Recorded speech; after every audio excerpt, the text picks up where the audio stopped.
2 കൊരിന്തോസ് 3 അധ്യായം. ഉടമ്പടിയുടെ ശുശ്രൂഷകർ. ഞങ്ങൾ വീണ്ടും ആത്മപ്രശംസ ചെയ്യുകയാണോ? മറ്റു ചിലർക്കെന്നതുപോലെ ഞങ്ങൾക്ക് നിങ്ങളുടെ പേർക്കോ നിങ്ങളിൽ നിന്നോ ശുപാർശ കത്തുകൾ ആവശ്യമുണ്ടോ? ഞങ്ങളുടെ ഹൃദയങ്ങളിൽ എഴുതപ്പെട്ടതും സകല മനുഷ്യരും അറിയുകയും വായിക്കുകയും ചെയ്യുന്നതുമായ ഞങ്ങളുടെ ശുപാർശ കത്ത് നിങ്ങൾ തന്നെയാണ്. മഷി കൊണ്ടല്ല, ജീവിക്കുന്ന ദൈവത്തിൻ്റെ ആത്മാവ് കൊണ്ട്. കൽപ്പലകളിലല്ല, മനുഷ്യരുടെ ഹൃദയഫലകങ്ങളിൽ ഞങ്ങളുടെ ശുശ്രൂഷ വഴി എഴുതപ്പെട്ട ക്രിസ്തുവിൻ്റെ ലിഖിതമാണ് നിങ്ങൾ എന്ന് വ്യക്തമാണ്. ഇതാണ് ക്രിസ്തു വഴി ദൈവത്തിലുള്ള ഞങ്ങളുടെ വിശ്വാസം. സ്വന്തമായി എന്തെങ്കിലും മേന്മ അവകാശപ്പെടാൻ ഞങ്ങൾ യോഗ്യരല്ല. ഞങ്ങളുടെ യോഗ്യത ദൈവത്തിൽ നിന്നാണ്. അവിടുന്ന് ഞങ്ങളെ എഴുതപ്പെട്ട നിയമത്താലല്ല, ആത്മാവിനാൽ പുതിയ ഉടമ്പടിയുടെ ശുശ്രൂഷകരാകാൻ യോഗ്യരാക്കിയിരിക്കുന്നു. എന്തെന്നാൽ എഴുതപ്പെട്ട നിയമം മൃതിപ്പെടുത്തുന്നു, ആത്മാവ് ജീവിപ്പിക്കുന്നു. കൽപ്പലകളിൽ എഴുതപ്പെട്ട മരണത്തിൻ്റെ നിയമം തേജസ്സിലാണ് നൽകപ്പെട്ടത്. ആ തേജസ് മങ്ങിക്കൊണ്ടിരുന്നപ്പോൾ പോലും ഇസ്രായേൽ ജനത്തിനെ നോക്കാനാവാത്ത വിധം മോശയുടെ മുഖത്തെ ജ്വലിപ്പിച്ചു. അങ്ങനെയെങ്കിൽ ആത്മാവിൻ്റെ ശുശ്രൂഷ എത്രയേറെ തേജസ്സറ്റതായിരിക്കും!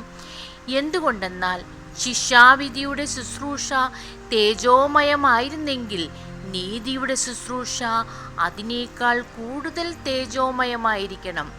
ഒരിക്കൽ പ്രശോഭിച്ചിരുന്നത് അതിനെ അതിശയിക്കുന്ന മറ്റൊരു ശോഭം മൂലം നിഷ്പ്രഭമായി തീർന്നു.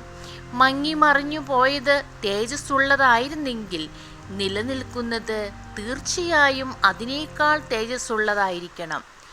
ഈ ദൃശ്യമായ പ്രത്യാശ ഞങ്ങൾക്കുള്ളതുകൊണ്ട് ഞങ്ങൾ ധൈര്യമുള്ളവരാണ്. മങ്ങിക്കൊണ്ടിരുന്ന തേജസ്സിൻ്റെ തിരോധാനം ഇസ്രായേൽക്കാർ ദർശിക്കാതിരിക്കാൻ വേണ്ടി മുഖത്ത് മൂടുപടം ധരിച്ച മോശയെ പോലെയല്ല ഞങ്ങൾ. അവരുടെ മനസ്സ് കടുപ്പമേറിയതായിരുന്നു. അവർ പഴയ പ്രമാണം വായിക്കുമ്പോൾ അതേ മൂടുപടം ഇന്നും അവശേഷിക്കുന്നു. എന്തെന്നാൽ ക്രിസ്തുവിലൂടെ മാത്രമാണ് അത് നീക്കപ്പെടുന്നത്.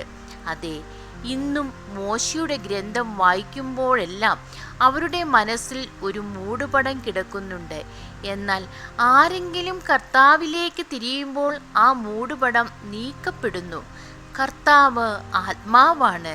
കർത്താവിൻ്റെ ആത്മാവുള്ളിടത്ത് സ്വാതന്ത്ര്യമുണ്ട്.